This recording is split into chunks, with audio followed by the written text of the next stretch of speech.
The mansion felt like a tomb. Her father's funeral had just ended, but grief never touched Valeria's perfectly made-up face. "You don't belong here," her stepmother said, voice dripping with venom, eyes cold as winter. "Pack your things. You have no right to stay." She was thrown out carrying nothing but a duffel bag and her shattered heart. The world stretched before her, endless and unforgiving. Every breath felt like drowning. What she didn't know, her father had left a secret. A trust fund worth $30 million waiting for her, locked away and hidden. Weeks later, when she finally uncovered it, the world that had crushed her and thrown her away trembled. Because the girl they had dismissed as worthless was now untouchable. This is the story of betrayal, hidden fortune, and ultimate justice. What do you think happened when she reclaimed what was stolen from her? Hello, my beautiful family. Welcome back to Winnie Tales. Before we dive into Allison's incredible story, I have a favor that means the world. Hit that subscribe button. Every click isn't just a number. It's a spark that keeps these stories alive. Voices heard and shared truths that might otherwise go unnoticed. And while you're at it, drop a comment and let us know where you're watching from. Because together, we're not just sharing stories. We're building a community spreading hope and proving that every voice matters. Don't just watch, be part of something bigger. Now let's begin. Allison Brown never imagined the world could shatter so completely on a day already drowning in grief. The funeral had ended barely an hour ago, but it felt like a lifetime had passed since she last drew a steady breath. Her father's voice still echoed in her memory, deep and reassuring. But the house she stepped into after the burial felt sharper, colder, and hostile in a way that made her skin crawl. People crowded the living room, business associates, country club members, and faces from Valeria's social circle. Allison moved through them like a shadow, murmuring quiet thank yous when someone offered condolences about her father being such a brilliant man. She nodded, swallowed hard, and managed a weak smile. Her father had been brilliant. Too brilliant, maybe. Too trusting, especially when it came to Valeria. Allison spotted her stepmother near the fireplace, draped in designer black, her dark hair swept into an elegant chignon. For a fleeting moment, Valeria appeared touched by sorrow. But when her gaze found Allison, the facade cracked. Her lips pressed into a thin line. Her eyes turned to ice. Valeria glided closer, her expression shifting to concern for the watching guests. "Allison, darling," she said, loud enough for others to hear, placing a manicured hand on her shoulder. "How are you holding up?" Her voice was smooth, practiced, dripping with false sympathy. But the moment the couple beside them turned away, Valeria leaned in close, her whisper sharp as a knife. "Stop hovering around like some pathetic orphan. You're making a scene." Allison's spine stiffened. I'm thanking people for coming. No one cares about your gratitude." Valeria's nails dug into her shoulder before releasing. "They came for your father. Not for you. Try not to embarrass us more than you already have." Allison swallowed the lump forming in her throat. She wanted to escape, but her legs wouldn't cooperate. Before she could step away, Valeria added in a voice so low only Allison could hear. "You're nothing but dead weight from his first mistake. Time to go." Allison's breath caught in her chest. She knew Valeria disliked her, but saying something so cruel right after the funeral. It felt surreal, like being slapped while the world watched.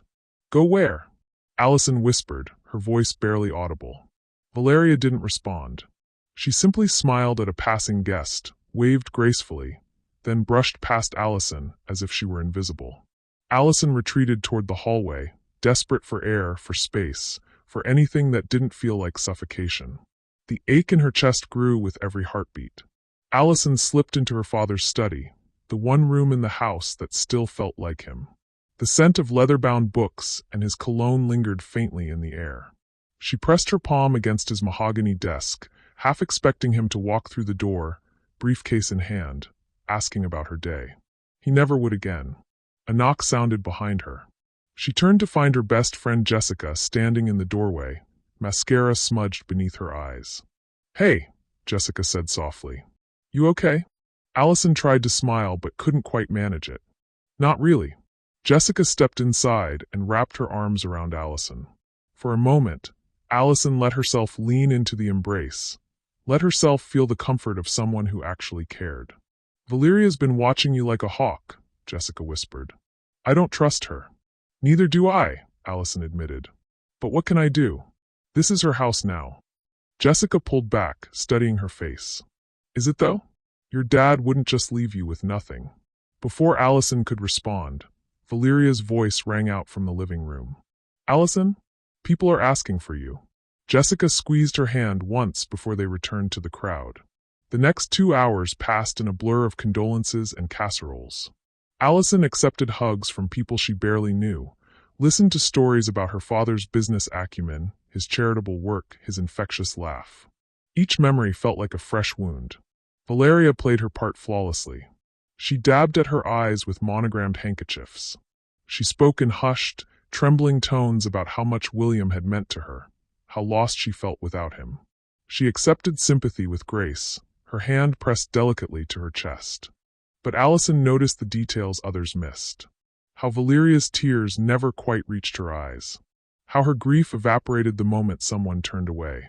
How she kept checking her phone, texting someone with quick, furtive movements. By late afternoon, the guests began trickling out. Allison helped carry plates to the kitchen, grateful for something to do with her hands. When she returned to the living room, only a handful of people remained. Valeria's sister, a few country club friends, and Valeria's stepson Ethan, who sat quietly in the corner, looking as lost as Allison felt. Thank you all for coming, Valeria said, her voice suddenly firmer, more businesslike. It means the world to have your support during this difficult time. The last guests filed out with final hugs and promises to check in soon. The door closed behind them with a heavy thud. The silence that followed felt dangerous. Valeria's sister disappeared upstairs. Ethan mumbled something about homework and retreated to his room. And then it was just Allison and Valeria, standing in the cavernous living room that suddenly felt too small. Valeria's expression changed instantly. The mask of grief dissolved, replaced by something cold and calculating. Well, Valeria said, her voice stripped of all warmth.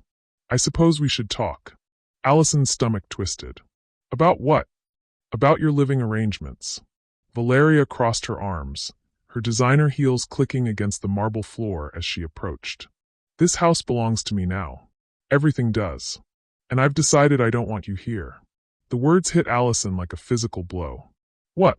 You heard me. Valeria's lips curved into something that wasn't quite a smile. Your father's will was very clear. Everything goes to me until Ethan turns 21. This house, the accounts, the businesses. All of it. But I live here, Allison stammered. This is my home. Was your home, Valeria corrected. Not anymore.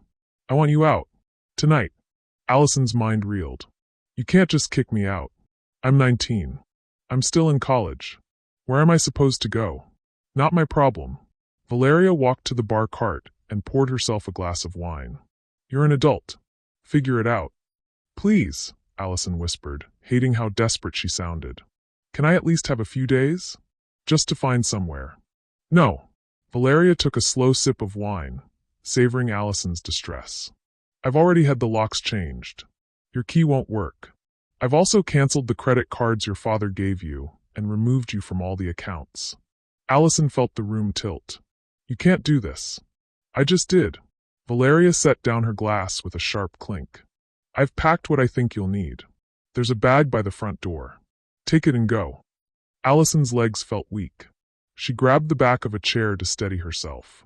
My things. My photos, my books, my father's. Stay here, Valeria interrupted. You don't deserve them. You don't deserve anything he gave you. Why are you doing this? Allison's voice cracked. What did I ever do to you? Valeria's eyes flashed with something dark and bitter. You existed. You were his precious daughter from his perfect first marriage. You were the reminder that I was second choice. That you came before me, before Ethan, before everything I built. That's not true, Allison said. My father loved you. Your father tolerated me, Valeria snapped. But he adored you. And now he's gone, and I don't have to pretend anymore. She gestured toward the door. Get out. Allison's hands trembled as she walked toward the front door. A small duffel bag sat waiting, barely stuffed with clothes.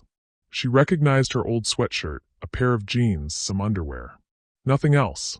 No photos, no jewelry, nothing that mattered. She reached into her pocket for her house key. Maybe Valeria was bluffing. Maybe. Don't bother trying it, Valeria called from behind her. I told you. The locks are changed. Allison stared at the key in her palm, the metal suddenly feeling worthless. She'd had this key since she was 16. Her father had it specially made, engraved with her initials. It meant nothing now. She picked up the duffel bag. It felt impossibly light, like her entire life had been reduced to 5 pounds of fabric. Allison, Valeria said, her voice almost cheerful. One more thing. Allison turned. If you try to come back, if you make any trouble, I'll call the police. I'll tell them you've been unstable, threatening, dangerous. I have friends in this city. You have no one. Remember that. Allison said nothing. There was nothing left to say. She walked out the front door into the cooling evening air. Behind her, she heard the door close. Then came the sound that shattered what remained of her composure. The sharp click of the deadbolt sliding into place. She stood on the porch where she'd taken prom photos, where her father had taught her to tie her shoes, where he'd hugged her goodbye before every college semester. Now she was locked out of her own memories. Allison walked to the edge of the driveway, her legs moving on autopilot. She turned back to look at the house where she'd grown up, where every room held pieces of her childhood. That's when she saw it. Through the side gate, she could see into the backyard. Valeria stood beside the stone fire pit, her sister beside her. They were laughing, and they were burning things. Allison moved closer, staying hidden behind the hedge. Her heart stopped when she recognized what was in the flames. Her photo albums. The scrapbooks her mother had made before she died. Pictures of Allison's first birthday, her school plays, family vacations. The leather journal her father had given her for high school graduation. All of it, burning. Valeria tossed another armful into the fire. Allison's stuffed animals from childhood, her father's letters to her, the quilt her grandmother had sewn. Allison pressed her fist against her mouth to keep from screaming. Tears poured down her face as she watched her entire history turn to ash. She couldn't watch anymore. She turned and ran, the duffel bag bouncing against her hip, her father's funeral program still clutched in her hand. She didn't know where she was going. She just knew she couldn't stay. The bus station downtown was nearly empty. Allison sat on a plastic bench, staring at nothing, her phone dying in her hand. She tried calling Jessica 3 times. No answer. She left voicemails that came out broken and incoherent. Jess, please. I need help. Call me back. Please. But Jessica never did. Hours passed. The station grew colder. A security guard told her she couldn't sleep there. A woman with kind eyes offered her a granola bar, which Allison accepted with shaking hands. Finally, someone directed her to a shelter 6 blocks away. The St. Mary's Women's Shelter smelled like industrial cleaner and desperation. A tired-looking woman at the intake desk asked her questions Allison could barely answer. Name. Age. Emergency contact. Emergency contact. She didn't have one anymore. They gave her a cot in a room with 12 other women. A thin blanket. A pillow that smelled like bleach. She lay down fully clothed, clutching her duffel bag to her chest like a lifeline. Around her, women snored and cried and whispered to themselves. Someone was arguing with the night staff. A baby wailed in another room. Allison stared at the water-stained ceiling and tried to understand how her life had collapsed so completely in the span of 12 hours. This morning, she'd buried her father. Tonight, she had nothing. No home. No money. No family. She was utterly, devastatingly alone. Her phone buzzed once, the battery at 2%. She grabbed it desperately, hoping for Jessica. It was a text from an unknown number. Stop trying to reach out for help. It makes you look pathetic. Move on with your life and forget you were ever a Brown. V. Allison's phone died before she could respond. She curled into herself on the thin cot, her father's funeral program pressed against her heart, and finally let herself sob, quietly so no one would hear, because even her grief didn't belong to her anymore. Everything was gone. Everything except the crushing weight of loss and the bitter taste of betrayal.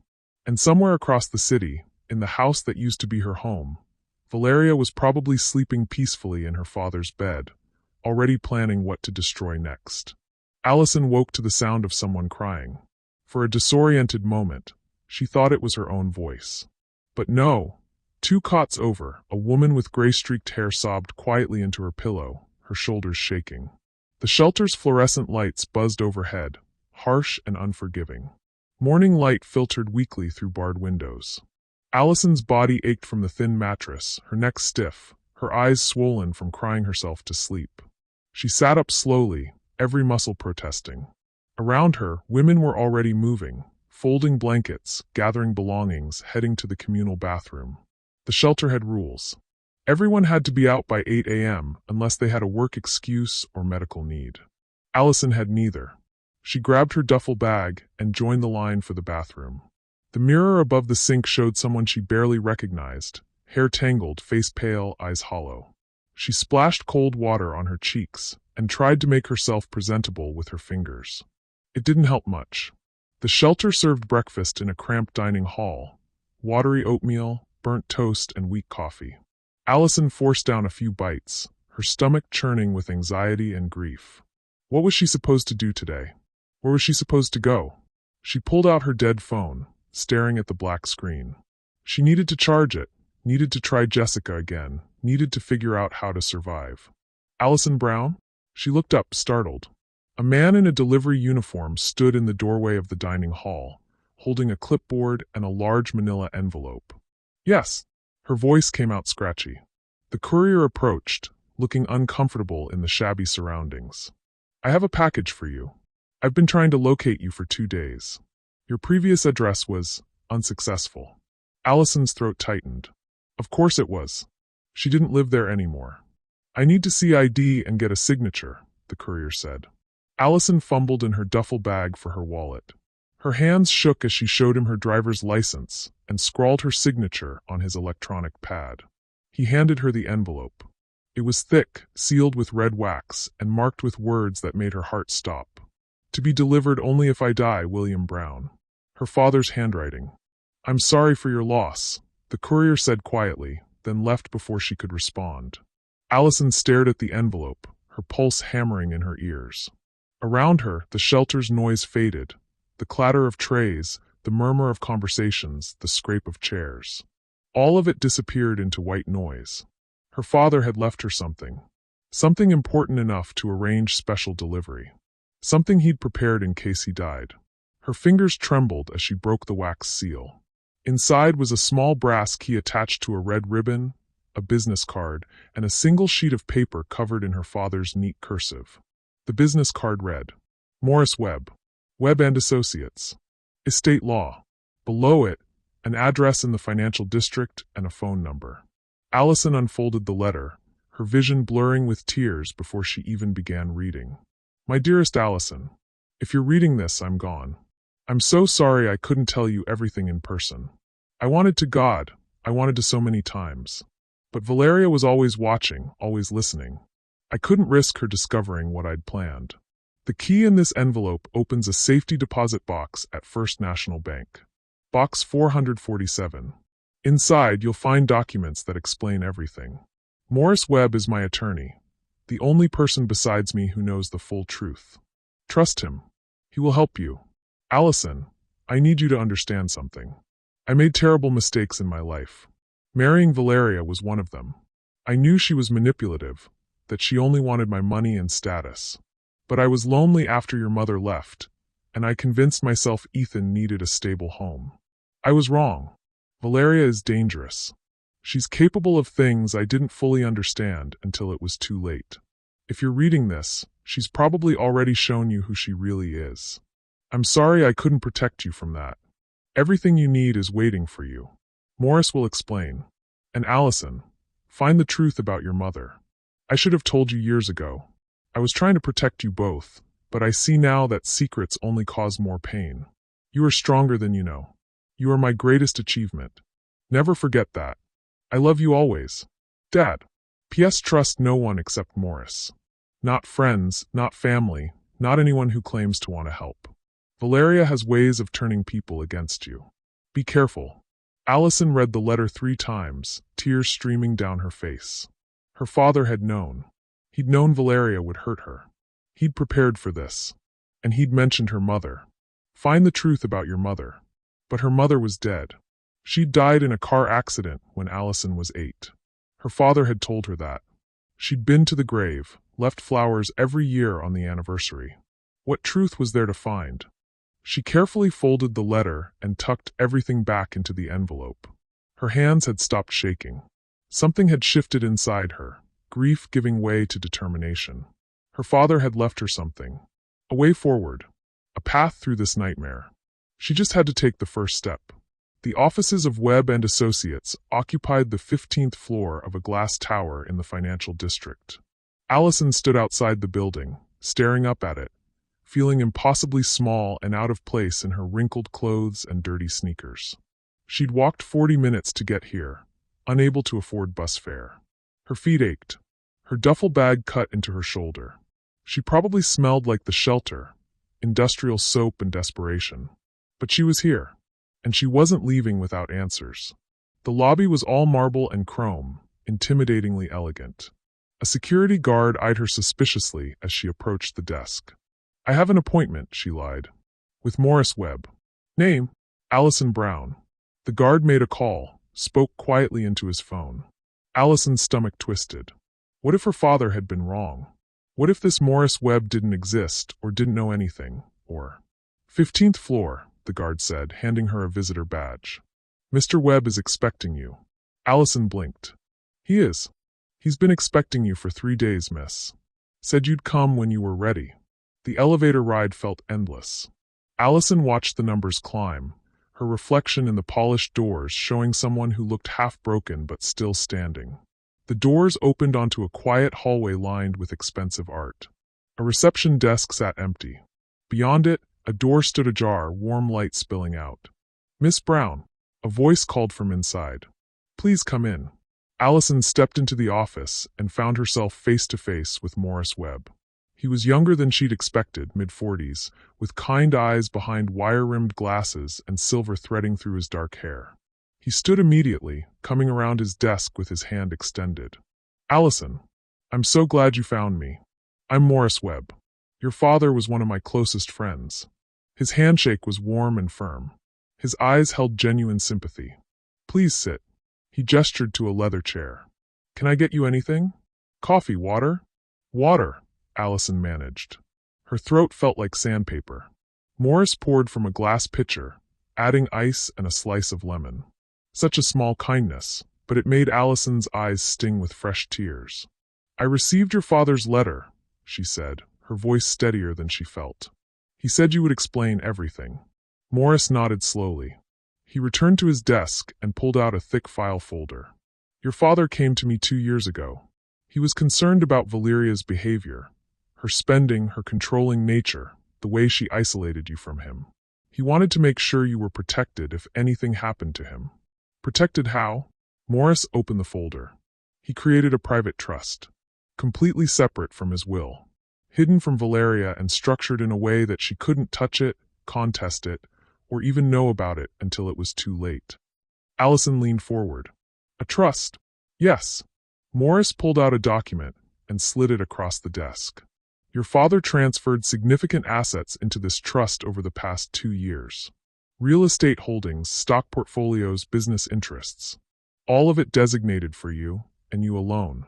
Allison stared at the document, trying to make sense of the numbers. Her eyes caught on one figure and her breath stopped. This says $30 million. "Yes." Morris watched her carefully. "Your father left you $30 million, Allison. Hidden where Valeria could never find it. Hidden where she could never take it from you." The office tilted. Allison gripped the arms of her chair, trying to breathe. That's not possible. I'm homeless. I slept in a shelter last night. I have $17 to my name.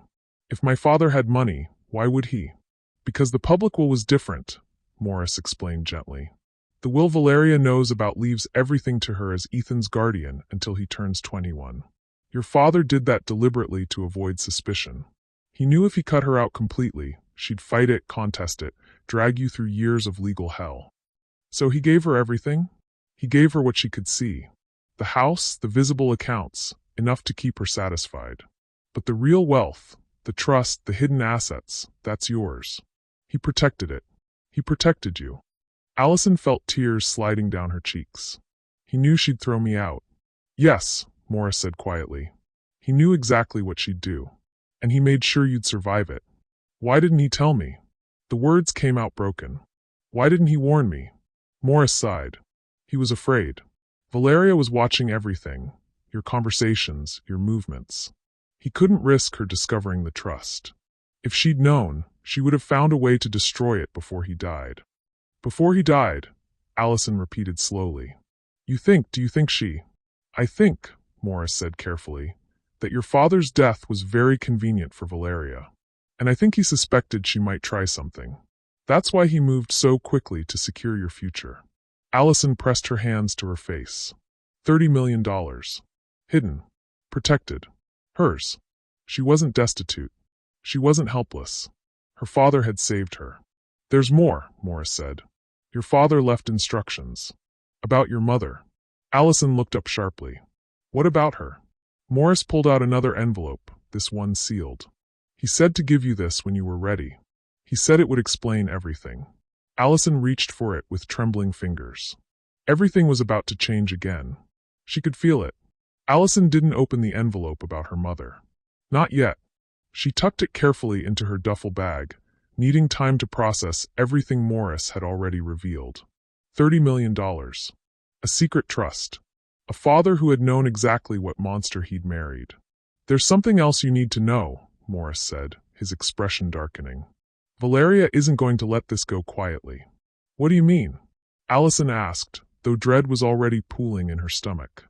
Morris pulled up something on his computer, then turned the screen toward her. This was filed yesterday morning, 10 hours after your father's funeral. Allison leaned forward, reading the legal document. The words swam before her eyes. Petition for psychiatric evaluation and potential conservatorship. Petitioner, Valeria Brown. Subject, Allison Brown. Her hands went cold. What is this? Valeria is claiming you're mentally unstable, Morris said grimly.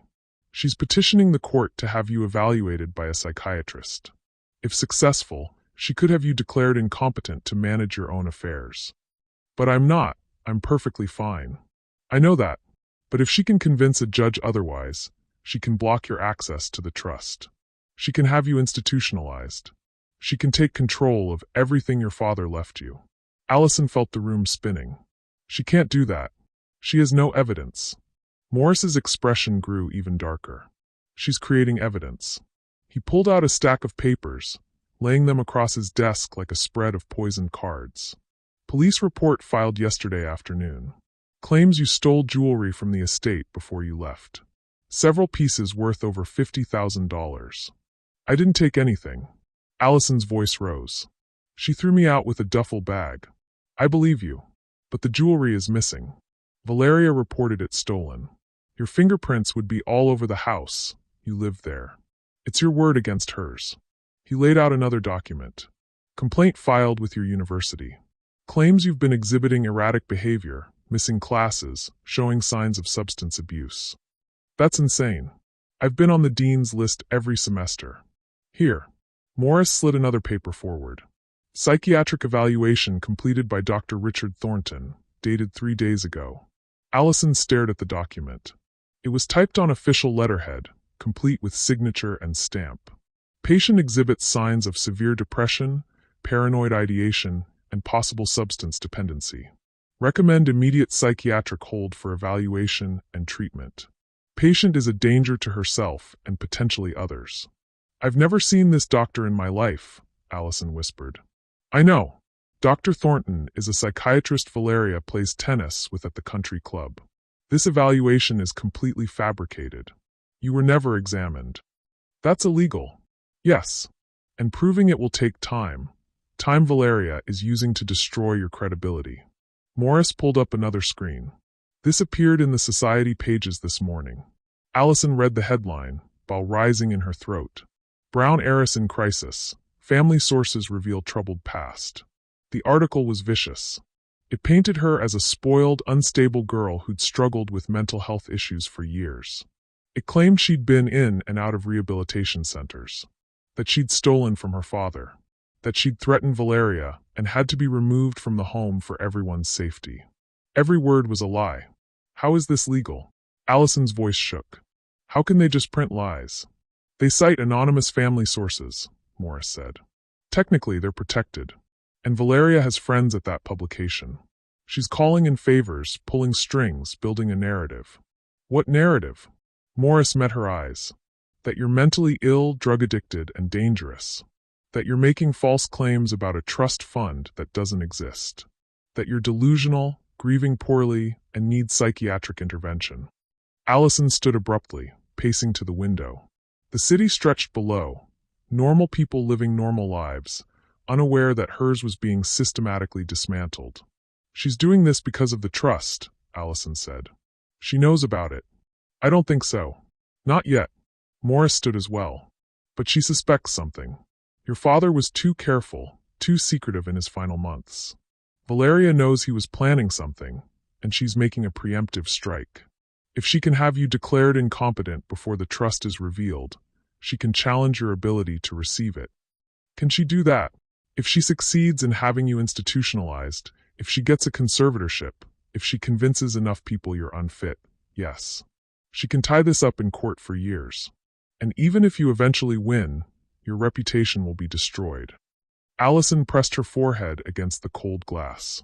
I don't understand why she hates me this much.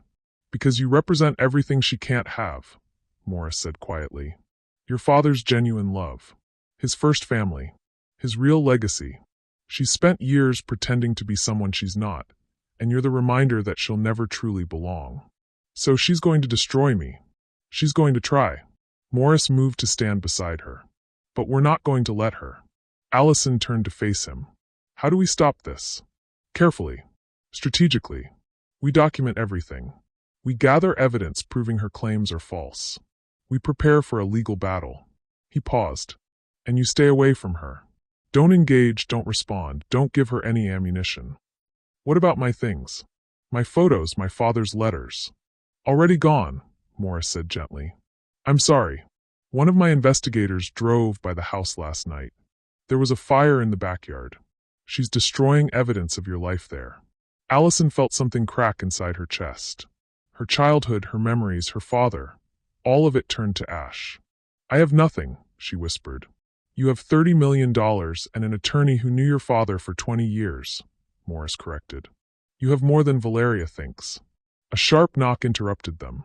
Morris's assistant appeared in the doorway, her face pale. Mr. Webb, there are 2 police officers in the lobby. They're asking for Allison Brown. Allison's blood turned to ice. What? Morris moved quickly, all business. Did they say why? A warrant. For questioning regarding theft. The jewelry, Allison breathed. She actually filed charges. Morris was already pulling on his suit jacket. Don't say anything. Not one word. I'm your attorney, and you're exercising your right to counsel. He turned to Allison. Do you understand? Complete silence until I tell you otherwise. Allison nodded, terror closing her throat. They took the elevator down together. In the lobby, 2 uniformed officers waited. One older with gray hair, one younger and uncomfortable looking. Allison Brown? The older officer asked. I'm Morris Webb, Miss Brown's attorney, Morris said smoothly. What's this regarding? We have a warrant to bring Miss Brown in for questioning regarding theft from the Brown estate. Several pieces of jewelry valued at approximately $60,000. My client is happy to cooperate, Morris said. But she'll be exercising her right to remain silent until we've reviewed the charges fully. The younger officer looked sympathetic. We just need to ask a few questions, miss. Clear this up. My client has nothing to clear up, Morris said firmly. She's innocent of these charges. Then she won't mind answering questions, the older officer said, his eyes hard. They rode to the police station in Morris's car, following the patrol vehicle. Allison stared out the window, numb with disbelief. Yesterday she'd buried her father. Today she was being accused of theft. At the station, they led her to an interrogation room. Gray walls, metal table, fluorescent lights that made everyone look sick. Morris sat beside her, his briefcase open ready. The detective who entered was a woman in her 40s with sharp eyes and a skeptical expression. She introduced herself as Detective Morrison. Miss Brown, do you know why you're here? Morris answered. My client is aware of the accusations. She denies them completely. I'd like to hear from Miss Brown. My client is exercising her right to silence. Detective Morrison's gaze sharpened. That's not very cooperative. My client is under no obligation to cooperate with a fishing expedition based on false allegations. The detective pulled out a file, spreading photos across the table. Jewelry, diamond necklaces, sapphire earrings, an emerald bracelet Allison recognized from her father's safe. Your stepmother reports these items missing from your father's estate. She claims you had access to the safe. Your fingerprints are likely all over these items. My client lived in that house for 19 years, Morris said. Of course her fingerprints are there. That proves nothing. Where were you on the night of the funeral between 9 p.m. and midnight? Allison opened her mouth, but Morris touched her arm. My client declines to answer. She has an alibi, or she doesn't? She was at St. Mary's Women's Shelter, Morris said, which we can prove with sign-in logs and witness testimony. She had no opportunity to steal anything. Detective Morrison made a note. We'll need to verify that. The questioning continued for an hour. Morris deflected everything, professional and calm. But Allison could see it. The detective believed Valeria's version. She saw a rich, troubled girl who'd stolen from her family. Finally, they were released. No charges filed yet, but the investigation would continue. Outside, Allison gulped fresh air like she'd been drowning. That was just the opening move, Morris said grimly. She's testing how far she can push. What if they charge me? We fight. We have the shelter logs proving you were elsewhere. We have no evidence you took anything. But Allison, he stopped her with a hand on her shoulder. This is going to get worse before it gets better. Valeria is playing for keeps. That night, Allison lay on her cot at the shelter, unable to sleep. She pulled out her phone. Morris had given her a charger and made the mistake of searching her own name. The results were devastating. Article after article. Social media posts calling her a thief, a spoiled brat mentally ill. People she'd gone to school with piling on, sharing stories that had never happened, adding their own vicious commentary. Her reputation was being murdered in real time. And somewhere across the city, Valeria was probably watching, smiling, planning her next move. Allison clutched her father's letter to her chest and tried not to fall apart completely. The war had begun, and she was terrified she might not survive it. Morris called Allison 3 days after the police interrogation. His voice was tight, controlled in a way that made her stomach drop. I need you to come to my office. Now. Don't talk to anyone on the way. Don't answer your phone if it rings. What's wrong? Just get here. Please. Allison took the bus this time. Morris had given her a prepaid card with enough money for essentials. She spent the entire ride staring at her hands, anxiety coiling tighter with each stop. When she arrived at his office, Morris was standing by the window, his jaw clenched. A folder sat on his desk, closed but somehow menacing. Sit down, he said quietly. Allison sat. Morris, you're scaring me. He turned to face her, and she saw something in his eyes she hadn't seen before. Anger. Deep, controlled fury. I had my investigator look into the leaks, he said. How Valeria knew to file those charges so quickly. How the society pages got such specific details about your life. How she seemed to be one step ahead of everything. Okay. Morris opened the folder and pulled out a stack of bank statements. He laid them in front of her, pointing to highlighted entries. These are deposits into Jessica Turner's account. Your best friend Jessica. His finger traced down the page. $500. 6 months ago. Another $500 2 weeks later. $1,000 the month after that. The payments increase over time, $2,000, $3,000. The most recent deposit was $5,000. 3 days ago. Allison stared at the numbers, her brain refusing to process what she was seeing. Jessica, she's been on Valeria's payroll for 6 months, Morris said, his voice hard. Every conversation you've had with her, every secret you've shared, every vulnerable moment, she's been reporting it all back to Valeria. No. Allison shook her head. No, that's not possible. Jessica would never. We've been friends since middle school. She knows everything about me. She knows everything about you because you trusted her, Morris interrupted. And she sold that trust for money. Allison felt bile rising in her throat. She thought back over the past 6 months. Jessica asking how things were at home. Jessica wanting to know about her father's health, his business, his relationship with Valeria. Jessica always available to listen, to comfort, to gather information. The timeline matches Valeria's escalation, Morris continued. She married your father 2 years ago, but 6 months ago something shifted. She started making moves, changing bank accounts, updating the will, isolating your father from old friends. That's when she recruited Jessica. Why would Jessica do this? Allison's voice cracked. We're supposed to be best friends. Money. Pressure. Manipulation. Morris sat down across from her. Valeria is very good at finding people's weak points. Jessica's family has financial problems, her mother's medical bills, student loans. Valeria probably offered help. Made it seem innocent at first. Just casual questions about how you were doing. Allison pressed her hands to her face. Every secret she'd shared with Jessica over the past months. Every fear, every doubt, every private thought. All of it handed to Valeria like ammunition. There's more, Morris said grimly. Jessica reached out to you yesterday. For text messages and 2 voicemails. All apologetic, all begging to meet. She says she's sorry, that she needs to explain. How do you know that? Because I'm monitoring Valeria's known associates. Jessica's phone records show she called Valeria twice yesterday. Once before she contacted you, once after. Allison felt something cold settling in her chest. She's still reporting to her. Yes. This is a setup, Allison. Whatever Jessica says she wants, it's not real. She's trying to get close to you again. Allison pulled out her phone with shaking hands. Jessica's messages were there, just as Morris said.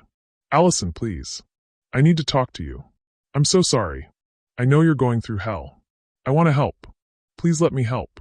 I miss you. I miss my best friend. Can we meet? Just coffee. Please. I'll explain everything. Just give me a chance. Each message felt like a knife sliding between her ribs. Don't respond, Morris warned. Don't give her anything. But Allison was already drowning in loneliness and grief. Her father was dead. Her home was gone. She was living in a shelter, fighting false charges, watching her reputation burn. And now even her best friend, the one person she thought she could trust, had betrayed her. I need to hear it from her, Allison whispered. I need to know why. Allison. I won't tell her anything important. I need to understand. Morris's expression tightened. If you do this, tell her nothing about the trust. Nothing about your father's plans. Nothing that Valeria can use. I won't. But even as she said it, Allison knew she was lying to herself. They met at a coffee shop downtown, neutral territory, public enough to feel safe. Allison arrived early, sitting in a back corner where she could see the door. Her hands trembled around her coffee cup.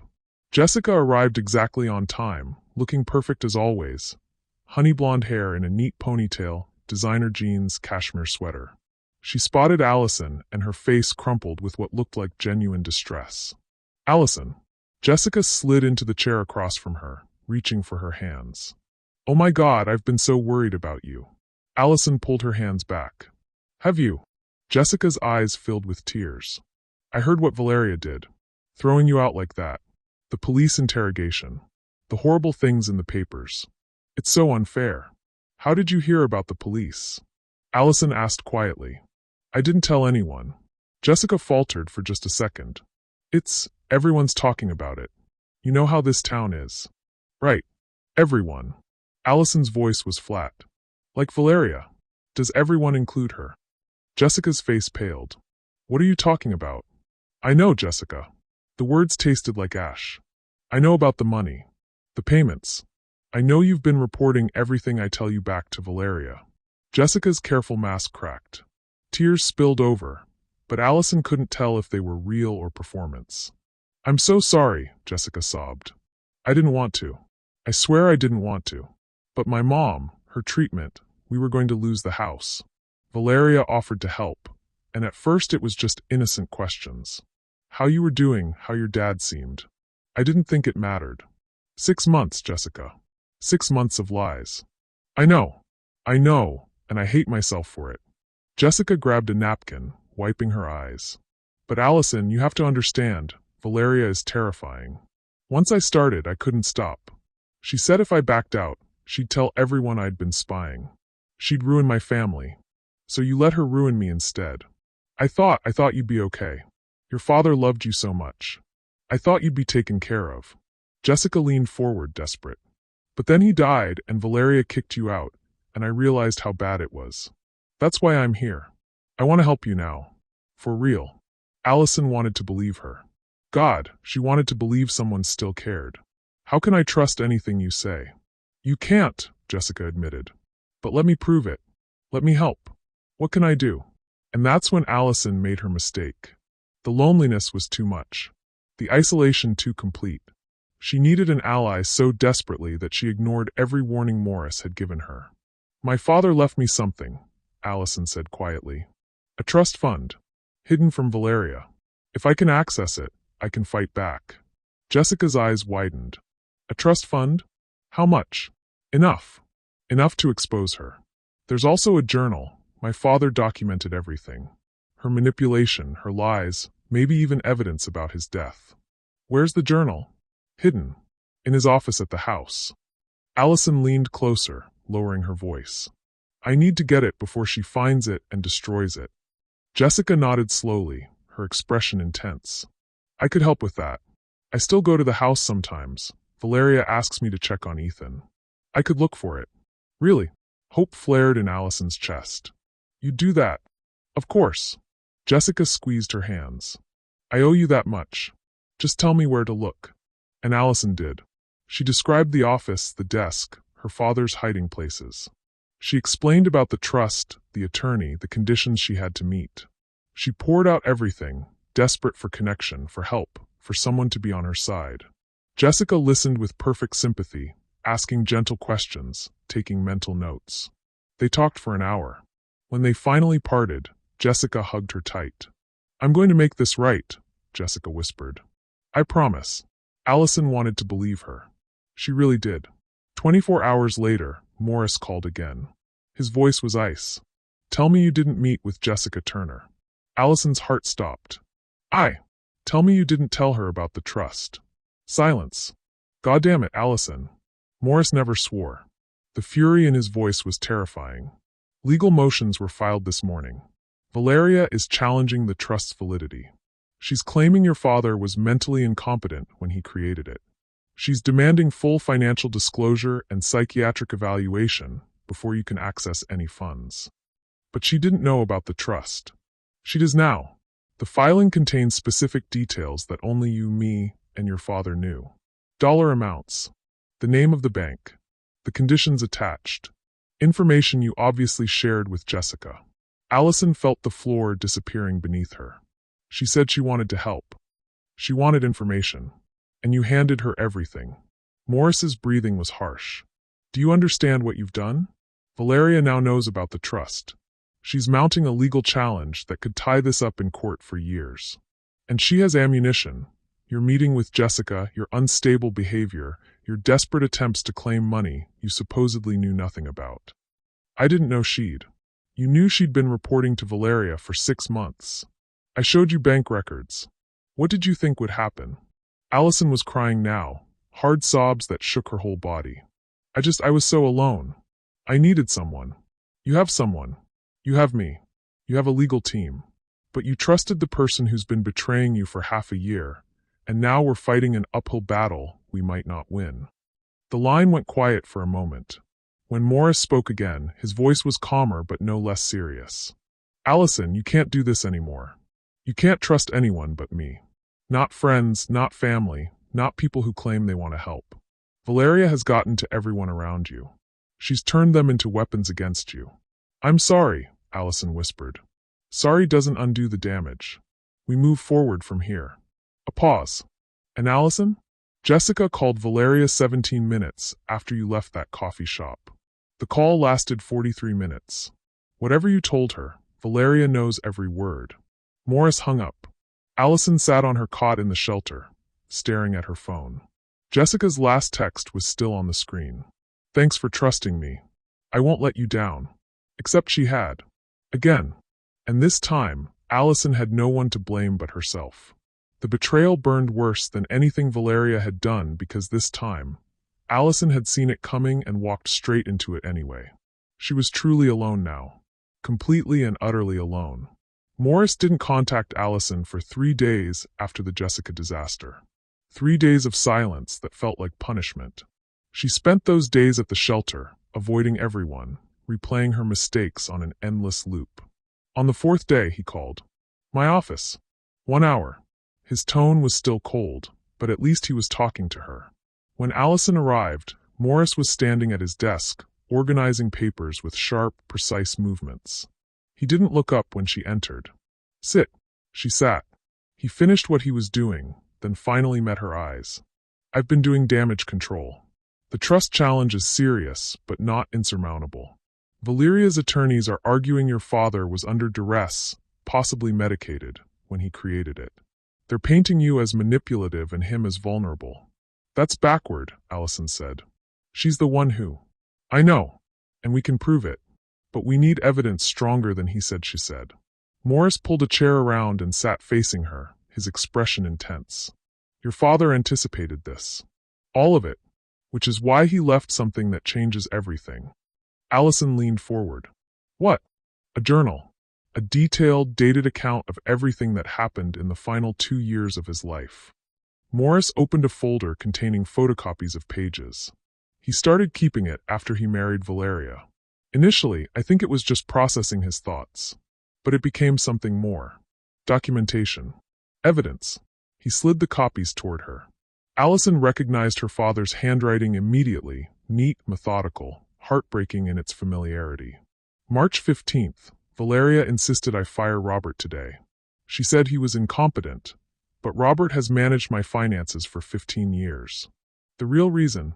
He questioned some of her purchases. She can't tolerate anyone who might expose her spending. April 3rd, found my medication moved again. The dosage seems higher than Dr. Patterson prescribed. When I mentioned it, Valeria became defensive, said I was confused. But I'm not confused. I know what the doctor told me. May 22nd, Allison barely talks to me anymore. Valeria says it's normal for teenagers to pull away, but I know better. I see fear in my daughter's eyes when Valeria enters a room. What have I done to her by bringing this woman into our lives? Allison's vision blurred with tears. He knew. He knew something was wrong. He knew everything, Morris said quietly.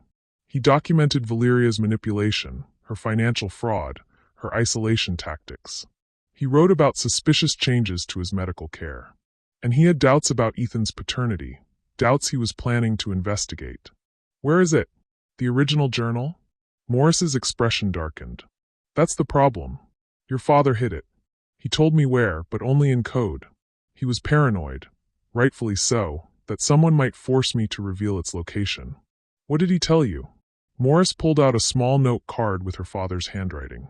Just one line. Where I kept my first dollar and my last hope. Allison stared at the words, her mind racing.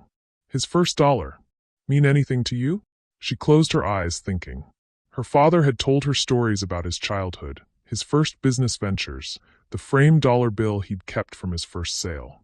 But that was in his office at the company headquarters, not at home. Wait. Her eyes snapped open. His desk. At the house. He had a false bottom drawer where he kept important things. He showed it to me once when I was little. He said that's where he kept his first dollar and his last hope. Which was me. He had my baby picture in there. Morris nodded slowly. That makes sense. His private office at the house. You're sure? Yes. The desk has a hidden compartment. You press a specific panel and it releases. Can you describe exactly where? Allison closed her eyes, visualizing. The bottom right drawer. There's a false back. You push on the wood grain. There's a specific knot pattern. It clicks and slides open. Morris was already taking notes. The journal would be in there? If he hid it where he kept his first dollar and last hope. Yes. That's the only place that makes sense. Morris set down his pen, his expression grim. Then we have a problem. That journal is the key to everything. It proves Valeria's fraud, possibly proves she tampered with his medication, documents her manipulation. Without it, we're fighting with circumstantial evidence. With it, we destroy her case completely. So we get it. It's not that simple. The house is Valeria's property now. You can't legally enter. If you're caught, she'll have you arrested for trespassing, possibly burglary. It would destroy your credibility in court. But if we don't get it, she'll find it eventually, Morris finished. She's already started sorting through his things. Once she realizes what's in that journal, she'll burn it. We'll lose everything. The office fell silent. Allison stared at the photocopied pages of her father's handwriting, his desperate attempts to document the truth before it was too late. I have to go get it, she said finally. Allison, there's no other choice. You just said it yourself. That journal proves everything. Without it, she wins. Morris stood, pacing to the window. If you're caught, I won't be. Allison's voice was steadier than she felt. I know that house better than anyone. I know the security system, the blind spots, the ways to get in and out without being seen. Valeria changed the locks. I know other ways. The basement window that doesn't latch properly. The side gate my father never locked. I can get in. Morris turned to face her, conflict written across his features. This is incredibly dangerous. So is losing. Allison stood. My father documented everything to protect me. He left that journal so I could fight back. I'm not going to let it burn with all my other memories. Morris studied her for a long moment. She could see him weighing the risks, the legal implications, the possible consequences. If I help you plan this, he said finally, I'm not doing it as your attorney. Attorneys don't help clients break into houses. Understood. Understood. He pulled out a fresh legal pad. Then let's be smart about it. When does Valeria leave the house? Does she have a routine? Allison thought. She goes to the country club every Thursday evening. Spa night with her friends. She's usually gone from 6 to 10. That's not much time. It's enough. Ethan goes to his tutor on Thursdays. The house would be empty except for the housekeeper, and she leaves at 7. Morris made notes. Security system? Code is 1-8-3-5. My father's birthday. Valeria probably hasn't changed it. She's not good with numbers. Cameras?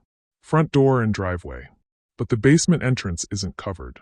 My father always meant to install cameras there, but never did. Morris continued planning, asking detailed questions about layout, timing, escape routes. Despite his earlier disclaimers, he was helping her build a strategy. You'll need someone with you, he said. A lookout. Who? I can't trust anyone. Morris hesitated. My investigator, Carlos. He's former military, completely loyal, and he owes your father a debt. Your father helped his family immigrate years ago. He's trustworthy. Are you sure? As sure as I can be about anyone right now. Morris handed her a phone. Burner. Clean. Carlos's number is the only one programmed in. You'll coordinate with him. Allison took the phone, the weight of what she was about to do settling in her stomach. There's something else, Morris said. Something I need you to understand before you do this. What? That journal doesn't just document Valeria's crimes. It documents your father's fears about his own death. Morris's voice dropped. The last entries, he suspected Valeria was poisoning him. Slowly, deliberately. He wrote about symptoms that matched arsenic exposure. Weakness, confusion, stomach problems. He planned to get tested, but he died before he could. Allison felt ice spreading through her veins. You think she killed him? I think he thought she was trying to. And I think he wanted you to have proof.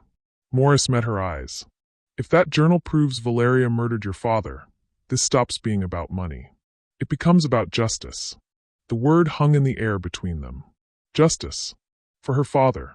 For the life stolen from him. For the years of fear and manipulation. When? Allison asked. Thursday. 3 days from now. Morris handed her a small earpiece. You'll wear this. Carlos and I will be monitoring from a vehicle nearby.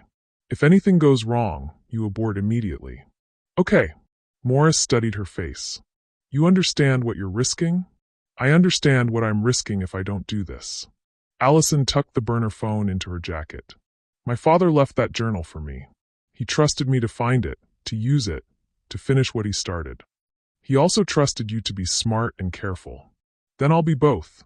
Allison moved toward the door, then paused. Morris, thank you for not giving up on me after I screwed up with Jessica. His expression softened slightly. Your father was my friend. I made him a promise to protect you. I don't break promises to dead friends. Allison nodded, not trusting her voice.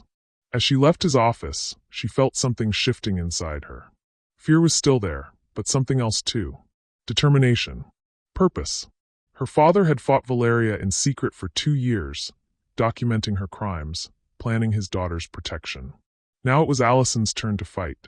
And in 3 days, she would walk back into the house that had been her home and reclaim the truth that had been stolen from her. Whatever it took. Whatever the cost. The journal was waiting, and Allison was going to find it. Thursday came too slowly and too fast at the same time. Allison spent the 3 days preparing, memorizing the house layout, rehearsing every step. She barely slept. When she did, nightmares of being caught tangled with memories of her father. At 2:30 a.m., a black sedan pulled up outside the shelter. Allison slipped out, her heart already racing. The man behind the wheel was in his 50s, with silver-threaded dark hair and the bearing of someone who'd seen combat. He extended his hand as she climbed in. Carlos Reyes, your father was a good man. I owe him everything. Thank you for helping me. Your father helped my family when no one else would. This is the least I can do. He pulled away from the curb. You understand the plan? Yes. In and out. 15 minutes maximum. If anything feels wrong, I abort. I know. They drove through empty streets, the city sleeping around them. Allison watched familiar landmarks pass. The park where her father taught her to ride a bike, the ice cream shop where they went every Sunday, the library where he'd read to her. All of it felt like another lifetime. Carlos parked 3 blocks from the house, in the shadows between streetlights. He handed her a small earpiece. I'll be listening the whole time. Morris is monitoring from his car 1 block over. Say Cardinal if you need immediate extraction. Allison fitted the earpiece, testing it with a whisper. Can you hear me? Perfectly, Carlos replied. Then Morris's voice. We're here, Allison. You're not alone. She nodded, pulling on black gloves. Carlos handed her a small flashlight with a red filter, less visible than white light. The garden entrance, he confirmed. Yes. Through the side alley, over the fence, past the pool house. There's a gate hidden behind the ivy. My father installed it years ago, a private entrance for late nights when he didn't want to wake anyone. And Valeria doesn't know about it? She never paid attention to the garden. That was my father's space. Carlos studied her face. Your father talked about you constantly. He was so proud. What Valeria did to you, throwing you out like that, it would have destroyed him. Allison's throat tightened. It destroyed me. But you're still standing. Still fighting. That would have made him proud too. Carlos squeezed her shoulder. Go get his journal. Finish what he started. Allison stepped out of the car, the cold night air biting through her jacket. She moved through shadows, keeping to the edges of yards, avoiding security lights and doorbell cameras. The alley behind her former home was overgrown and dark. Perfect cover. She found the wooden fence, exactly where she remembered, and climbed over silently. The backyard opened before her. Pool covered for winter, lawn perfectly maintained, garden still and quiet. Beyond it, the house rose like a mausoleum, only a few security lights glowing. I'm in the yard, she whispered. Copy that, Carlos responded. Proceed. Allison moved along the fence line toward the garden gate. Ivy covered it completely, just as her father had designed. She pushed through the leaves, found the latch pressed. It clicked open. Her breath caught. Part of her had worried Valeria might have discovered it, changed it, blocked it off. But no, her father's secret remained secret. She slipped through into the garden proper. Rose bushes her father had planted. The stone bench where they'd sat together on summer evenings. The small fountain now silent. Grief tried to overwhelm her, but she pushed it down. Not now. Focus. The garden entrance to the house was a side door, meant for bringing in supplies without tracking through the main house. Allison knelt beside it, examining the lock. Her father had given her a key to this door when she was 16. In case you ever need to come home late without waking Valeria, he'd said with a wink. She still had that key. It was on a chain around her neck, the one thing Valeria hadn't taken. Allison pulled it out with shaking hands and slid it into the lock. It turned smoothly. She was in. The mudroom was dark and smelled faintly of cleaning supplies. Allison paused, listening. The house was silent except for the hum of appliances, the tick of the hallway clock. "Inside," she whispered. "Security system?" Morris asked. Allison moved to the panel by the door. The green light indicated it wasn't armed. Valeria must have felt secure enough not to set it, or perhaps had forgotten. "Not armed. Proceed to the office." 12 minutes remaining. Allison crept through the kitchen. Everything was exactly as she remembered, yet completely foreign. The marble counters where she'd done homework. The breakfast nook where her father had made Sunday pancakes. All of it felt like a museum of someone else's life. The hallway to her father's office stretched before her. Her footsteps were silent on the thick carpet. Family photos still lined the walls, but she noticed Valeria had removed several of Allison, leaving pale rectangles where frames used to hang. Her father's office door was closed. Allison tried the handle. Locked. Of course. Valeria would have locked it, probably searching for anything valuable. Allison pulled a bobby pin from her hair, a trick her father had taught her years ago, laughing as he showed his teenage daughter how to pick simple locks. "Just in case you ever lock yourself out of your room," he'd said. She worked the lock carefully. After 30 seconds that felt like 30 minutes, it clicked. The office opened before her. She stepped inside and closed the door softly. Her flashlight beam swept the room. Her father's desk sat exactly where it always had. His chair. His books. His life frozen in time. "Office secured," she whispered. Going for the desk. She moved quickly now. The bottom right drawer. She pulled it open, empty except for old pens and paper clips. But she wasn't looking at the contents. Allison ran her hands along the back panel, searching for the pattern her father had shown her. There, a knot in the wood grain slightly raised. She pressed. Click. The panel slid open, revealing a hidden compartment. Inside was a leather-bound journal, thick and worn. Allison's hands trembled as she lifted it. Her father's handwriting on the cover. William R. Brown, Private Journal, Confidential. "I have it," she breathed. "Excellent. Exit now." Morris's voice was urgent. 9 minutes. But Allison couldn't help herself. She opened the journal, her flashlight illuminating the pages. The first entry was dated 2 years ago, shortly after he'd married Valeria. "I've made a terrible mistake. I see that now. Valeria isn't who I thought she was. But how do I protect Allison from my own poor judgment?" Allison flipped forward, her eyes catching fragments. Valeria transferred $50,000 from the business account today. When I questioned it, she said it was for household expenses. $50,000? I'm getting weaker. The doctors say it's stress, but something feels wrong. My medication makes me foggy, confused. Valeria insists I take it, but the symptoms seem to worsen when I do. Further in, an entry that made Allison's blood run cold. "I've started hiding my pills, taking them later when Valeria isn't watching. My symptoms improved within days. I don't want to believe what this suggests, but I can't ignore it anymore. Valeria is slowly poisoning me." "Oh God," Allison whispered. "What?" Carlos's voice, sharp with concern. He knew. He knew she was poisoning him. She kept reading, unable to stop. "I ran a private DNA test on Ethan. Valeria doesn't know. The results came back today. He's not my son. He's David Morrison's, her former boss, the one she claimed was just a friend. She's been lying about everything from the beginning." Allison pressed her hand to her mouth. Ethan wasn't her father's son. The boy who called him dad, who inherited everything. He was the product of Valeria's affair. "Allison, you need to leave. Now!" Morris's voice cut through her shock. A car just pulled into the driveway. Her head snapped up. Through the office window, she saw headlights sweeping across the front of the house. "That's impossible," she breathed. "Valeria's at the club until 10. Someone's home. Move."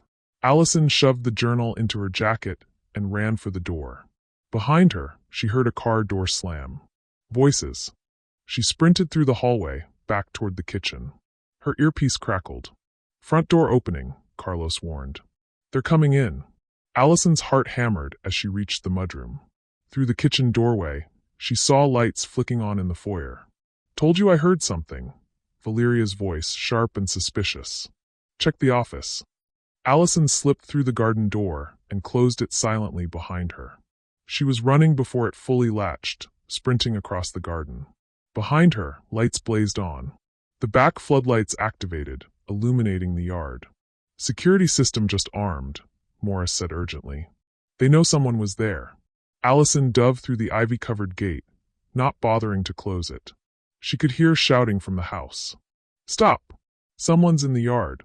She hit the fence running, scrambling over it with adrenaline-fueled speed. Her jacket caught on the top and tore, but she didn't care. She dropped into the alley and ran. "Cars at the end of the alley," Carlos said. 30 seconds. Allison ran harder than she'd ever run in her life. Her lungs burned. Her legs screamed. But clutched against her chest was her father's journal. Proof of everything. Evidence of murder. The black sedan appeared ahead. She threw herself into the back seat, and Carlos accelerated before she'd even closed the door. They turned corner after corner, putting distance between them and the house. Finally, Carlos pulled into a 24-hour diner parking lot and cut the engine. "Did they see you?" he asked. "I don't think so. It was too dark." Morris's voice came through the earpiece. "You're safe. Meet me at the office in 1 hour." "Did you get it?" Allison pulled out the journal, clutching it with shaking hands. "I got it. And Morris, it's worse than we thought. So much worse. Bring it. Don't let it out of your sight." The line went dead. Allison sat in the back seat, trying to calm her racing heart. Carlos watched her in the rearview mirror. "Your father would be proud," he said quietly. "You did what needed to be done." Allison opened the journal again, reading her father's words by the dim parking lot lights. "If you're reading this, Allison, it means I'm gone and Valeria has shown her true nature. I'm sorry I couldn't protect you better. But with this journal, you can protect yourself. Fight her. Expose her. Make her pay for what she's done. I love you. I'm so proud of you. Finish this. Dad." Tears streamed down Allison's face, but she wasn't crying from sadness. She was crying from determination. Her father had given her everything she needed. Now it was time to destroy Valeria completely. Morris's office was lit despite the early hour. 4:47 a.m. according to the clock on his desk. He stood when Allison entered, his eyes immediately going to the journal clutched against her chest. "Let me see it." Allison handed it over, her fingers reluctant to release it. Morris sat down, pulling on reading glasses, and began flipping through pages. His expression grew darker with each entry. "Jesus Christ," he muttered. William documented everything. "He knew she was poisoning him," Allison said, her voice hollow. "He wrote about the symptoms, how they got worse after taking his medication, how they improved when he skipped doses." Morris continued reading, occasionally making notes. After 20 minutes of silence, he closed the journal carefully. "This changes everything," he said. "This isn't just about a trust fund anymore. It's about murder. Possibly. Probably." Morris removed his glasses, rubbing his eyes. "But we need more than journal entries. Defense attorneys would argue these are the paranoid writings of a sick man. We need medical evidence." "How?" "He's been dead for 2 weeks. Can they still?" "Yes." Morris pulled out a file folder. "Your father was thorough about everything, including his own medical care. He had blood samples preserved at his doctor's office, standard practice for someone with his health concerns. When he started suspecting Valeria, he instructed Dr. Patterson to preserve additional samples. Just in case." Allison's breath caught. He was collecting evidence against her. He was. "And 3 days ago, I had those samples sent to an independent toxicology lab." Morris opened the folder, revealing a report dense with medical terminology and highlighted sections. "The results came back this morning." He slid the report across the desk. Allison's hands shook as she read. "Patient, William R. Brown. Sample dates, February 15th, March 22nd, April 30th. Toxicology screening results. Elevated arsenic levels detected in all 3 samples. February, 0.15 milligrams per liter, above normal range. March, 0.28 milligrams per liter, significantly elevated. April, 0.42 milligrams per liter, dangerously elevated. Conclusion: pattern consistent with chronic arsenic exposure over extended period. Levels indicate deliberate administration rather than environmental exposure. The words blurred. Allison felt the room tilting. She murdered him. Her voice came out as a whisper. She actually murdered him. The evidence strongly suggests it, Morris said carefully. Chronic arsenic poisoning causes symptoms your father documented. Weakness, confusion, digestive problems. The levels increased over time, which matches deliberate administration. And Valeria controlled his medication, had access to everything he consumed. Can we prove she did it? Combined with the journal entries and the pattern of symptoms, yes. We can establish opportunity, motive, and method. The journal shows she was systematically isolating him, controlling his medical care, and stood to gain everything from his death. Allison pressed her hands to her face, trying to process. Her father hadn't died of natural causes. He'd been murdered slowly, methodically, by the woman who'd promised to love him. There's more, Morris said quietly. More? Allison looked up. What could possibly be worse? The DNA results. Morris pulled out another report. Your father wrote in his journal that he suspected Ethan wasn't his biological son. He'd started to notice inconsistencies. Physical traits that didn't match, Valeria's defensiveness about Ethan's early childhood, gaps in the timeline of their relationship. He ran a DNA test? Yes. Privately. He saved hair samples from Ethan's hairbrush, submitted them with his own samples to a genetics lab. Morris handed her the report. The results are definitive. Allison read the conclusion. Probability of paternity, 0%. William R. Brown is excluded as the biological father of Ethan Morrison. Morrison? Allison frowned. Ethan's last name is Brown. His birth certificate says Morrison. Valeria changed it legally after she married your father. Morris pulled up records on his computer. David Morrison was Valeria's boss at the investment firm where she worked 7 years ago. Married, wealthy, with no interest in leaving his wife. So she got pregnant with his child and found a new target. Your father, a widower, lonely, wealthy, with a young daughter who needed a mother figure. Morris's voice was tight with anger. She saw an opportunity and took it. She passed Ethan off as your father's son, married him, and then slowly began bleeding his assets dry. Allison stared at the DNA report. Does Ethan know? I doubt it. He's 16. He's believed William was his father his entire life. This will destroy him. Yes. But it also destroys Valeria's entire legal position. Morris pulled the documents together. Her claim to the estate is based on being William's widow and Ethan's guardian. She's arguing that as the mother of William's heir, she has the right to manage all assets until Ethan reaches majority. But Ethan isn't the heir. Exactly. He has no biological claim to William's estate. And Valeria committed fraud by claiming otherwise. This invalidates her trusteeship, her control over the accounts, everything. Allison felt a savage satisfaction cutting through her grief. She loses everything. Everything, Morris confirmed. But Allison, you need to understand what this means.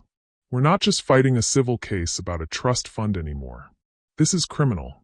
Murder, fraud, identity theft, embezzlement. Once we present this evidence, the district attorney will get involved. Valeria could go to prison for life. Good. Morris studied her face. You're sure? Once we start down this path, there's no going back. Valeria will fight with everything she has.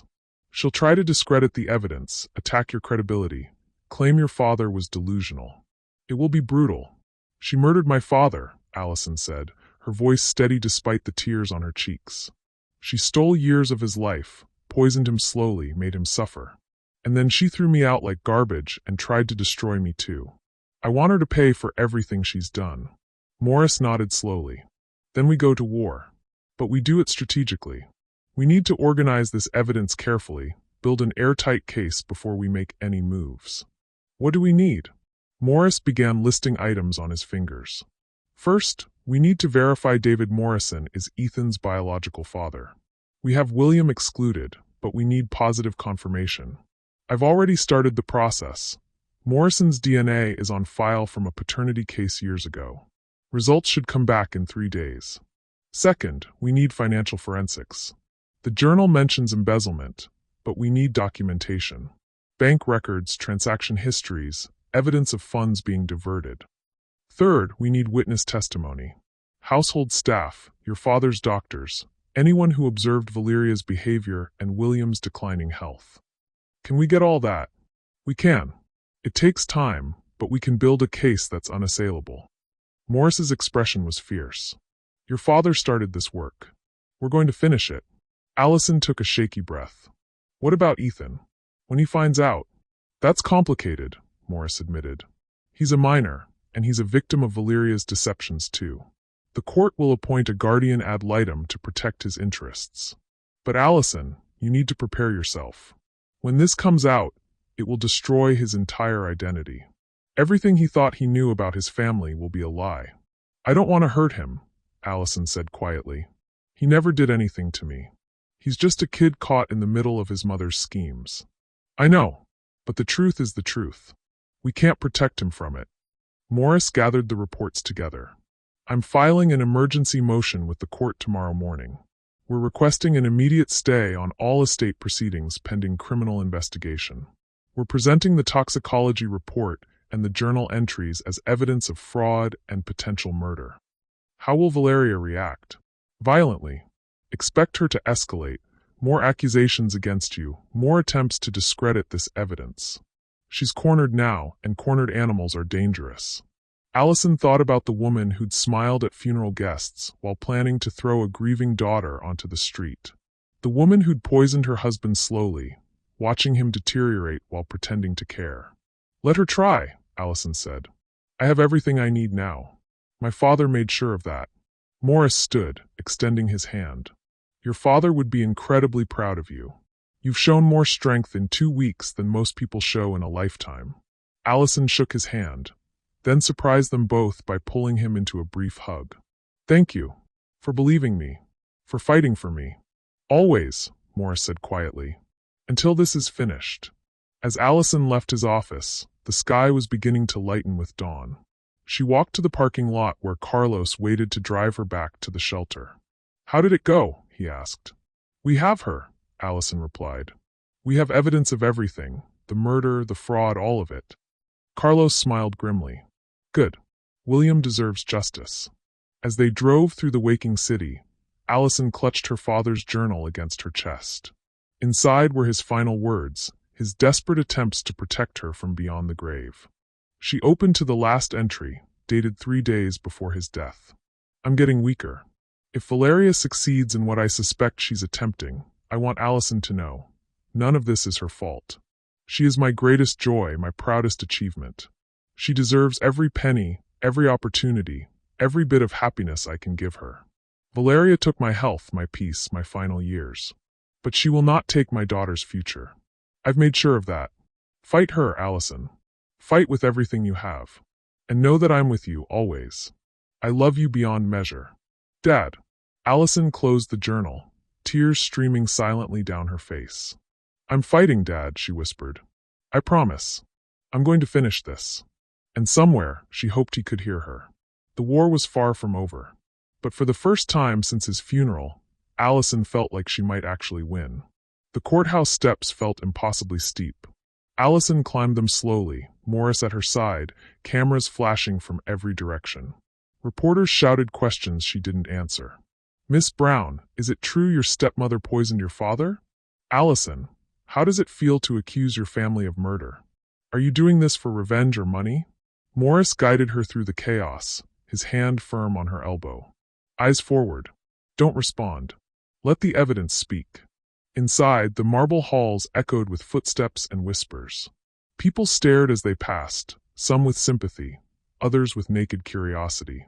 The scandal had consumed the society pages for days. Heiress accuses stepmother of murder. Hidden trust fund. Poisoning allegations. DNA fraud. It was sensational, lurid, and completely true. They entered courtroom 6 at exactly 9 a.m. The gallery was packed, reporters, curious onlookers, and faces Allison recognized from her father's funeral. People who'd offered condolences while secretly believing Valeria's lies. Valeria sat at the defense table, flanked by 3 expensive attorneys. She wore a cream-colored suit, pearls, and an expression of wounded dignity. When she saw Allison, something flickered in her eyes, rage, quickly masked by practiced grief. Beside her sat Ethan, hunched in his chair, looking younger than his 16 years. He wouldn't meet anyone's eyes. All rise. The Honorable Judge Patricia Whitmore presiding. Everyone stood as the judge entered, a woman in her 60s with steel-gray hair and sharp, intelligent eyes. She surveyed the packed courtroom with obvious displeasure. "This is a probate hearing, not a circus," she said crisply. "I will tolerate no outbursts, no theatrics, and no media commentary. Anyone who cannot control themselves will be removed. Are we clear?" A murmur of agreement rippled through the room. "Mr. Blackstone, you may begin." The judge nodded to Valeria's lead attorney. Thomas Blackstone stood, silver-haired, commanding, with a voice like aged whiskey. "Your Honor, we are here because of a tragic situation made worse by false accusations and desperate delusions. My client, Mrs. Valeria Brown, is a grieving widow who has been viciously attacked by her stepdaughter." He gestured to Allison with barely concealed contempt. "Miss Allison Brown has fabricated elaborate conspiracy theories to contest a legally valid will. She claims abuse that never happened, theft that cannot be proven, and, most outrageously, murder." Blackstone's voice dripped with disdain. "The evidence will show that Miss Brown has a documented history of mental instability, substance abuse, and erratic behavior. She was removed from the family home for everyone's safety. She has stolen property, filed false police reports, and now attempts to steal an inheritance that rightfully belongs to her stepbrother." He pulled out documents. "We have psychiatric evaluations showing severe depression and paranoid delusions. We have police reports documenting theft. We have testimony from friends and associates about her increasingly unstable behavior following her father's death." Allison's hands clenched in her lap. Every word was a lie, but Blackstone delivered them with absolute conviction. "Miss Brown has concocted a fantasy about a secret trust fund, money that supposedly doesn't exist in any legitimate documentation. She's produced a journal she claims is her father's, but we have expert testimony that the handwriting is questionable and may be forged." "Your Honor," Morris rose smoothly, "I object to these characterizations. Mr. Blackstone is presenting accusations as facts without supporting evidence." "Sustained," Judge Whitmore said. "Mr. Blackstone, stick to provable facts." "Of course, Your Honor." Blackstone smiled. "The facts are simple. William Brown's will is clear and legal. Everything goes to his widow and son. Miss Brown's claims are the desperate fantasies of an unstable young woman who cannot accept reality." He sat down, looking satisfied. Judge Whitmore turned to Morris. "Mr. Webb." Morris stood, and the temperature in the room seemed to drop. His voice was quiet, controlled, deadly. "Your Honor, what we will prove today is not fantasy. It is fraud on a massive scale. It is theft. It is systematic abuse. And it is very possibly murder." The courtroom erupted in whispers. The judge's gavel cracked down. "Order." Morris continued, unruffled. "William Brown was my friend and client for 20 years. In the final 2 years of his life, he became increasingly concerned about his wife's behavior. So concerned that he took extraordinary measures to document what was happening and protect his daughter." He held up the journal. "This is William Brown's private journal. His handwriting, which we have verified through 3 independent experts. His words. His fears. His evidence." Morris opened the journal. "May I read selected entries, Your Honor?"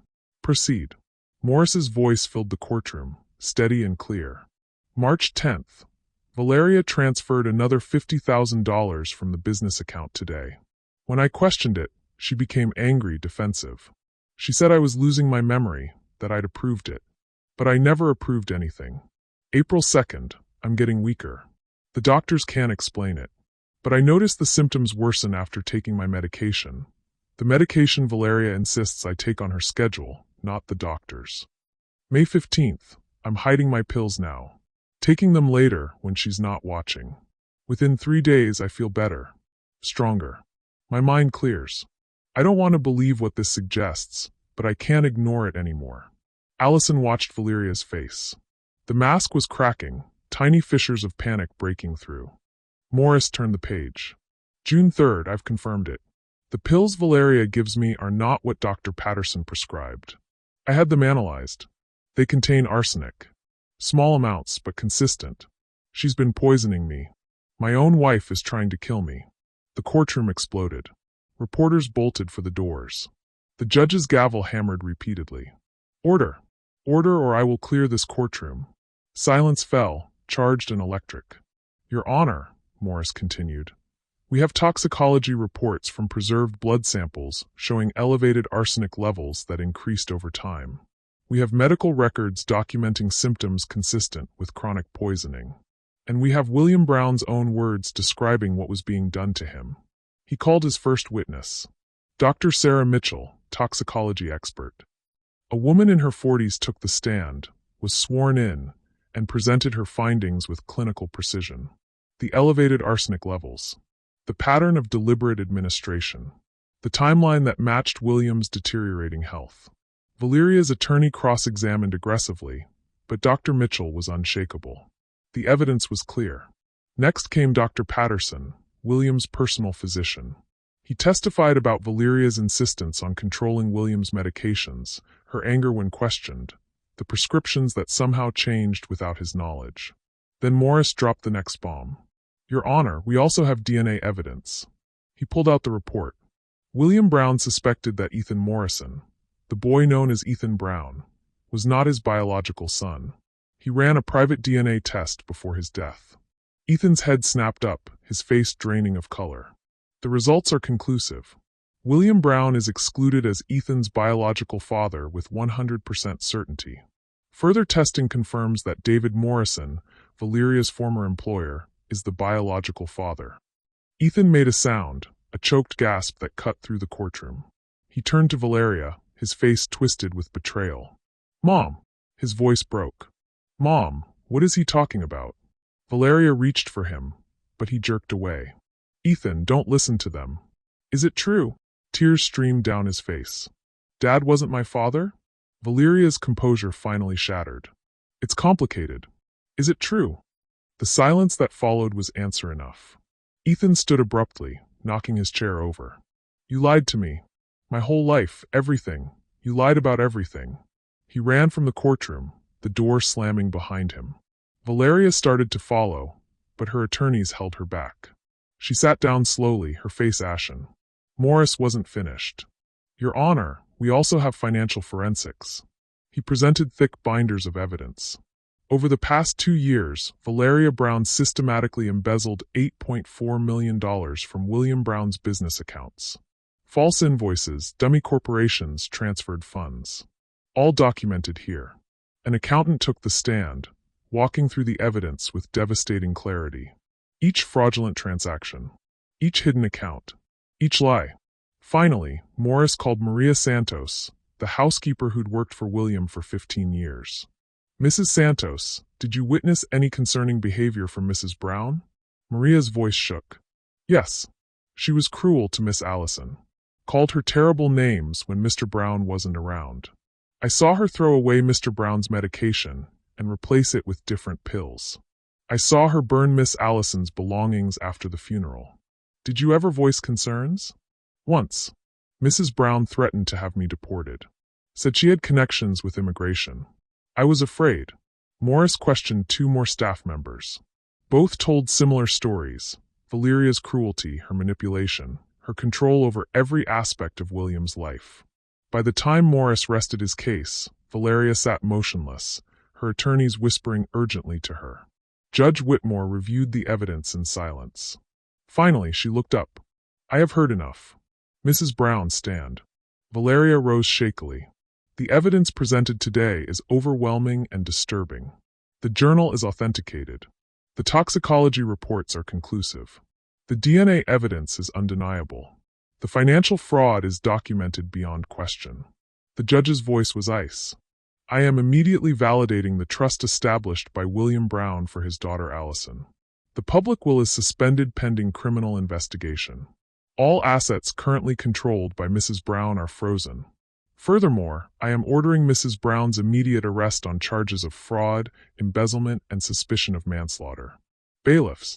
2 uniformed officers moved toward Valeria. Her face crumpled. No. No, you don't understand. Mrs. Valeria Brown, you are under arrest. The bailiff's voice was flat, professional, as he pulled out handcuffs. This is insane. Valeria shrieked as the cuffs clicked around her wrists. That girl is lying. She's unstable. You have the right to remain silent, the bailiff continued. I suggest you use it. They led her away, still screaming. The courtroom watched in stunned silence. Judge Whitmore turned to Allison. Miss Brown, I am deeply sorry for everything you have endured. Justice will be served. Allison couldn't speak. She could only nod as tears streamed down her face. Outside the courtroom, reporters mobbed them. But this time the questions were different. Allison, how does it feel to have your father vindicated? Will you press for murder charges? Morris handled them all while Allison stood in the sunlight, feeling its warmth for the first time in weeks. Her father had been right. The truth had won. 3 months after the trial, Allison stood in her father's office, her office now, looking out over the city. The brass nameplate on the door had been changed that morning. Allison Brown, CEO, Brown Enterprises. It still felt surreal. The $30 million trust had been fully transferred. Valeria was in county jail awaiting trial on murder charges. The district attorney had upgraded from manslaughter after discovering she'd purchased arsenic under a false name. Her bail had been denied. Allison had reclaimed everything. The house, the businesses, her father's legacy. But standing here, surrounded by his books and his memories, she felt the weight of responsibility more than triumph. Morris knocked on the open door. The foundation paperwork is ready for your signature. Allison turned from the window. Already? You have good lawyers. He smiled, setting a folder on the desk. The William Brown Foundation for Survivors of Domestic Abuse and Wrongful Accusation. Initial endowment of $5 million. Board of Directors established. Ready to begin operations next month. Allison sat down, reading through the documents. Her father's name preserved. His values continued. Money that would help people like her. People thrown out, falsely accused, fighting systems designed to crush them. He would be proud, Morris said quietly. I hope so. Allison signed the documents with a hand that barely trembled. I want the first grant to go to St. Mary's Shelter. They took me in when I had nothing. Already noted. Also, this came for you today. Morris pulled an envelope from his jacket. Hand-delivered.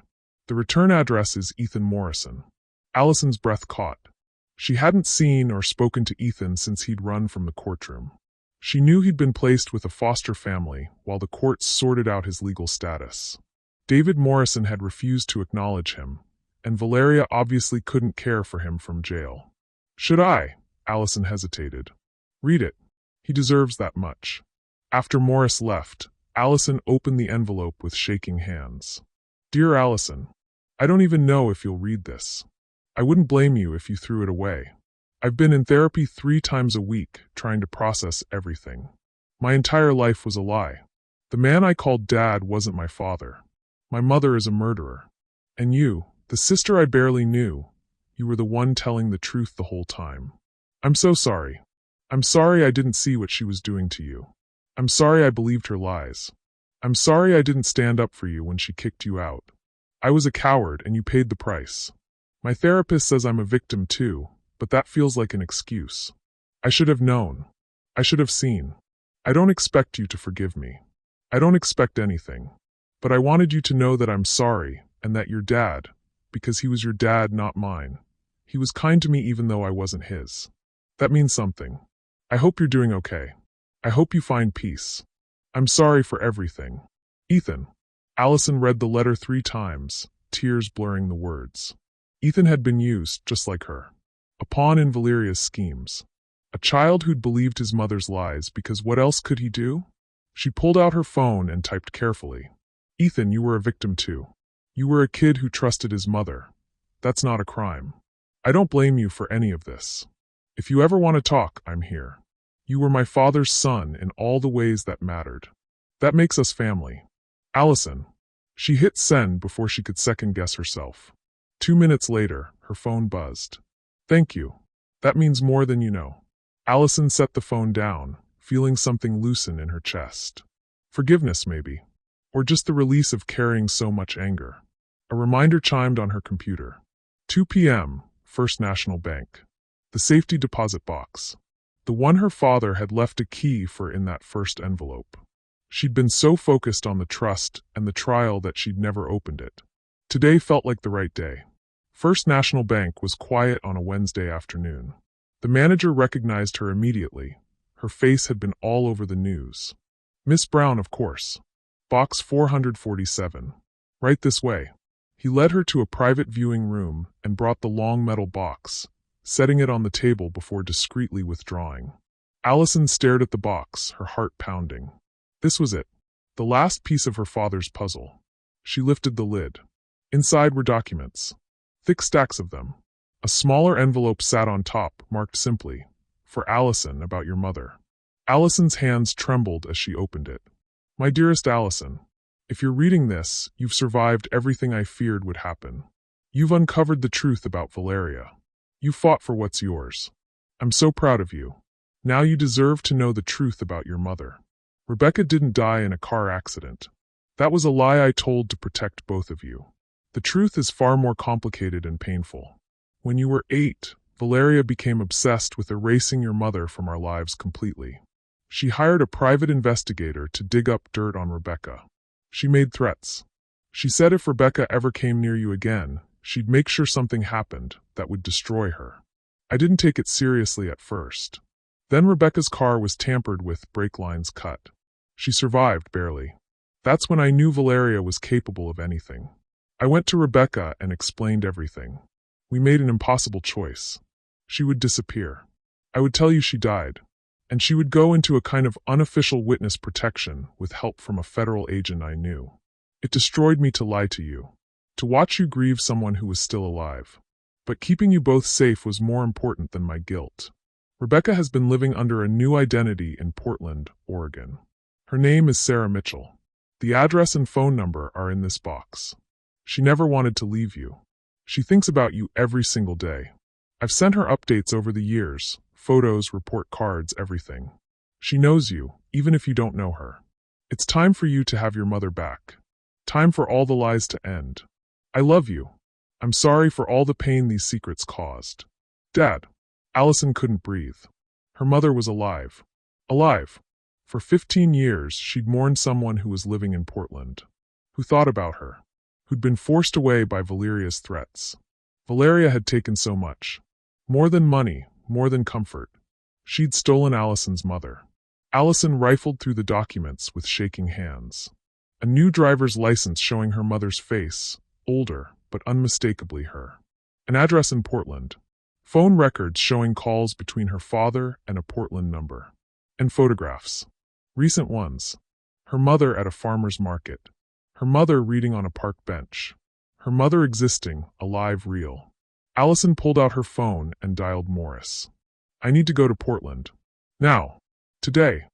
The flight was 2 hours that felt like 2 years.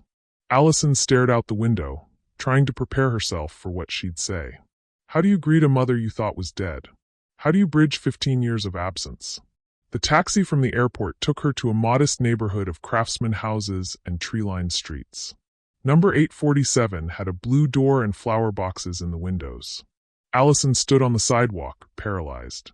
She'd come all this way, survived everything, but she couldn't make herself walk up those steps. Then the door opened. A woman stepped out, auburn hair streaked with gray, laugh lines around her eyes, wearing jeans and a sweater. She'd been watering plants on the porch. She looked up. Their eyes met. The watering can slipped from her hands, clattering on the wooden boards. Water pooled around her feet, but she didn't move. Allison. Her voice broke on the name. Allison's vision blurred with tears. Mom. They moved at the same time, meeting halfway up the path. Her mother's arms wrapped around her, and Allison collapsed into an embrace she'd been missing for 15 years without knowing it. My baby. My baby, I'm so sorry. I'm so sorry. Her mother was sobbing, holding her so tightly Allison could barely breathe. You're alive, Allison managed. You're real. You're here. I never wanted to leave you. Never. Your father said it was the only way to keep you safe, and I believed him, but it killed me. Every single day. They stood there, holding each other and crying, 15 years of grief and loss and love pouring out. Finally, her mother pulled back, cupping Allison's face in her hands. Let me look at you. God, you're so beautiful. So strong. I kept every photo your father sent. I watched you grow up in pictures, but seeing you now. He told me everything, Allison said. About Valeria. About why you had to disappear. Her mother's expression darkened. I heard about the trial. I've been following everything. I wanted to come to testify, but I didn't know if. It's over. She's in jail. She can't hurt us anymore. Her mother's eyes filled with fresh tears. Your father. He was a good man. Flawed but good. He protected both of us the only way he knew how. He left me everything I needed to fight her. The journal. The trust. And you. Allison squeezed her mother's hands. He saved us both. Then we honor that gift by living, her mother said fiercely. By living fully and freely. Together. 2 weeks later, Allison stood at her father's grave. The headstone was simple granite. William Robert Brown. Beloved father. Her mother stood beside her, holding her hand. I brought you someone, Allison said softly to the stone. Someone you've been protecting all these years. Her mother knelt, placing flowers on the grave. Thank you, William. For everything. For our daughter. For keeping her safe. For making sure she had what she needed to survive. They stood in silence for a long moment. Allison thought about the girl who'd been thrown out of her home 3 months ago. Homeless, broken, convinced she had nothing. That girl didn't exist anymore. In her place stood someone stronger. Someone who'd fought monsters and won. Someone who'd reclaimed not just money, but truth, justice, and family. I'm starting the foundation next week, Allison said to the stone. In your name. We're going to help people like me. People who have nowhere to go. And I'm coming back, her mother added. No more hiding. No more fake names. Rebecca Brown is coming home. Allison smiled through tears. He'd like that. As they walked back to the car, Allison felt something she hadn't felt in years. Peace. The war was over. The truth had won. And she had her mother back. Some families break you, her father had written in his journal. Others rebuild you. Allison had survived both. And now finally she was free.